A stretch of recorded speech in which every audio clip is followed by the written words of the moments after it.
कभी आपने सोचा है कि एक कार्टून जो पहली बार 1989 में टेलीविजन पर आया था, वो बार बार ऐसी घटनाएं कैसे दिखा देता है जो बाद में सच हो जाती हैं? क्या ये महज एक इत्तेफाक है या फिर कोई ऐसा सिस्टम काम कर रहा है जिसे हम समझ नहीं पा रहे? जैसे डोनाल्ड ट्रंप का राष्ट्रपति बनना, स्मार्ट वॉच का आना, डिज्नी का फॉक्स को खरीद लेना या फिर कोविड जैसी महामारी द सिम्पसंस ने ये सब कई साल पहले दिखा दिया था।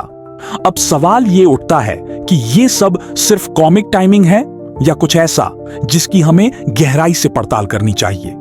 यही इस डॉक्यूमेंट्री की जरूरत है, क्योंकि जब एक फिक्शनल शो हकीकत से ज्यादा सटीक साबित होने लगे तो समझना जरूरी हो जाता है कि उसके पीछे कौन सी सोच, कौन सा पैटर्न और कौन सी प्रक्रिया काम कर रही है। और ये इसलिए जरूरी है क्योंकि हम सब आज एक ऐसे दौर में जी रहे हैं जहां जानकारी की बाढ़ है, लेकिन सोचने की क्षमता कमजोर होती जा रही है। और यही द सिम्पसंस जैसी चीजों को कॉन्स्पिरेसी में बदल देता है। अगर हम इस मामले को सिर्फ हंसी मजाक के तौर पर देखेंगे तो हम उसके अंदर के असली मैसेज और उसकी सोचने की शैली को नहीं समझ पाएंगे। असल में द सिम्पसंस कोई भविष्यवक्ता नहीं है, बल्कि उसका स्टाइल स्पेकुलेटिव सैटायर का है। यानी वो वर्तमान के ट्रेंड्स को देखकर सोचता है कि अगर यही रफ्तार रही तो 5 से 10 साल बाद क्या हो सकता है, और यहीं से शुरू होती है उसका प्रिडिक्शन कहलाने वाली तकनीक। सिम्पसंस की टीम में MIT, हार्वर्ड और येल जैसे टॉप कॉलेजों से निकले हुए लेखक और वैज्ञानिक शामिल रहे हैं, जो समाज, राजनीति, टेक्नोलॉजी और पॉप कल्चर का गहरा विश्लेषण करते हैं। ये लोग ट्रेंड्स की छोटी छोटी बातों को पकड़ते हैं और उन्हें एग्जैजरेटेड यानी बढ़ा चढ़ाकर फनी रूप में दिखाते हैं, ताकि दर्शक हंसे भी और सोचें भी। यही वजह है कि जब उन्होंने 2000 में ट्रंप को राष्ट्रपति दिखाया तो वो कोई भविष्यवाणी नहीं थी, बल्कि उस समय के राजनीतिक माहौल और पॉपुलिज्म को ध्यान में रखते हुए किया गया एक व्यंग्य था। लेकिन जब 16 साल बाद वही चीज हकीकत बन गई तो लोगों को लगा कि द सिम्पसंस ने भविष्य देख लिया। असल में ये एक साइकोलॉजिकल इफेक्ट है जिसे कॉन्फर्मेशन बायस कहा जाता है। यानी हम सिर्फ वो चीजें याद रखते हैं जो हमारे एग्जिस्टिंग बिलीफ को सपोर्ट करती हैं और बाकी हजारों गलत प्रेडिक्शंस को भूल जाते हैं। हकीकत यह है कि सिम्पसंस ने अपने 30 से ज्यादा साल के इतिहास में हजारों फ्यूचर पॉसिबिलिटीज को कार्टून फॉर्मेट में पेश किया है, और उनमें से कुछ ही सच हुई हैं। जैसे NSA Mars mission, artificial intelligence का राइज या वीडियो कॉल्स।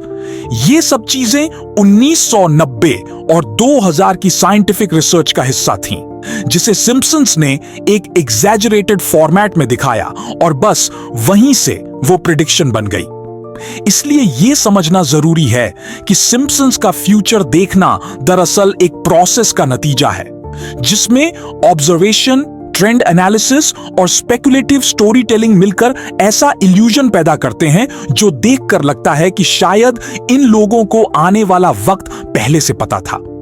लेकिन जब आप गौर से देखेंगे तो पाएंगे कि यह फ्यूचर को देखने की नहीं, बल्कि वर्तमान को गहराई से समझने की कला है। और आज के समय में यह स्किल हर इंसान के लिए जरूरी है, क्योंकि अगर हम सिर्फ सरफेस लेवल बातें देखेंगे तो किसी भी इंफॉर्मेशन को हम मजाक, कॉन्स्पिरेसी या ब्लाइंड बिलीफ में बदल देंगे। इसलिए अगला हिस्सा आपको बताएगा कि सिम्पसंस के पीछे कौन से टूल्स, साइकोलॉजिकल पैटर्न्स और स्टोरी टेलिंग टेक्निक्स काम करते हैं, और कैसे आप खुद भी चीजों को इस नजर से देखना शुरू कर सकते हैं, जो न सिर्फ एंटरटेनमेंट देती है बल्कि क्रिटिकल थिंकिंग और मीडिया लिटरेसी की दिशा में एक ठोस कदम है। जब हम ये समझ लेते हैं कि द सिम्पसंस का भविष्यवाणी करना दरअसल गहरी सोच, पैटर्न पहचानने की क्षमता और ट्रेंड्स को एक्सटेंड करने की कला है, तो अगला सवाल यही बनता है कि क्या हम भी ये स्किल सीख सकते हैं? जवाब है हां, लेकिन इसके लिए पहले हमें यह जानना होगा कि द सिम्पसंस में किन मूलभूत तकनीकों का इस्तेमाल होता है। सबसे पहली चीज है ऑब्जर्वेशन, यानी आसपास हो रही घटनाओं को सिर्फ देखना नहीं, बल्कि उनकी दिशा को समझना। उदाहरण के तौर पर अगर आप देख रहे हैं कि हर साल AI टेक्नोलॉजी तेजी से बढ़ रही है, तो यह सोचना कि अगले 10 सालों में मशीनें कई नौकरी क्षेत्रों को प्रभावित कर सकती हैं, यह भविष्यवाणी नहीं बल्कि पैटर्न की समझ है। यही द सिम्पसन्स करता है। वो हर साल की तकनीकी, राजनीतिक और सामाजिक हलचलों को पकड़ता है और सोचता है कि अगर यही रफ्तार बनी रही तो भविष्य कैसा दिखेगा।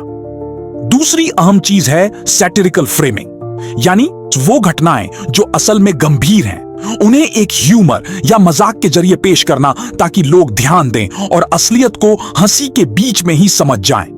इस तरीके से न सिर्फ ऑडियंस एंगेज होती है बल्कि वो विषय याद भी रहता है। तीसरी चीज है कल्चरल नॉलेज, यानी जिस समाज में आप जी रहे हैं उसकी वैल्यूज, फियर्स, ऑब्सेशंस और कॉन्ट्रडिक्शंस को समझना।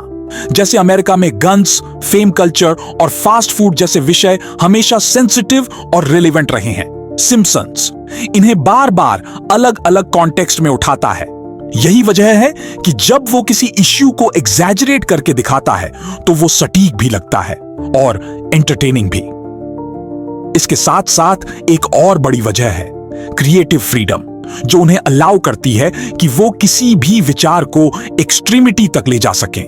यहीं से आते हैं वो बेहद अजीब लेकिन लॉजिकल फ्यूचर सिनेरियोस जो बाद में सच्चाई से मिलते जुलते नजर आते हैं। अब जरा खुद से पूछिए, क्या आपने कभी किसी ट्रेंड को देखकर सोचा है कि ये 5 साल बाद क्या रूप लेगा? क्या आपने किसी खबर को देखकर यह अंदाजा लगाने की कोशिश की है कि इसके लंबे समय के प्रभाव क्या होंगे? अगर नहीं तो शायद अब करने का वक्त है, क्योंकि यह कोई जादू या टाइम ट्रैवल नहीं बल्कि सोचने और सवाल उठाने का तरीका है।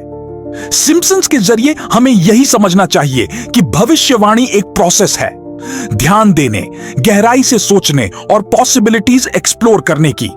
और यही प्रोसेस आज के दौर में हर किसी को चाहिए, क्योंकि चाहे आप एक स्टूडेंट हो, कंटेंट क्रिएटर हो, बिजनेसमैन हो या आम व्यूअर, अगर आपकी सोच सिर्फ आज पर टिकी है और कल के बारे में कोई सवाल नहीं पूछती, तो आप सिम्पसन्स नहीं बल्कि सोशल मीडिया एल्गोरिदम के व्यूअर बनकर रह जाएंगे। इसीलिए जरूरी है कि हम सिम्पसन्स को कॉन्स्पिरेसी के नजरिए से नहीं, एक सीखने की केस स्टडी की तरह देखें, जिससे हमें समझ में आए कि क्रिटिकल थिंकिंग, ऑब्जर्वेशन और स्पेक्युलेटिव लॉजिक कैसे काम करता है। और अगर हम खुद को उस माइंडसेट में ढाल लें तो शायद हम भी आने वाले कल की कुछ झलकियां आज ही देखना शुरू कर दें, बिना किसी फ्यूचर देखने वाली मशीन के, सिर्फ अपनी सोच के बल पर।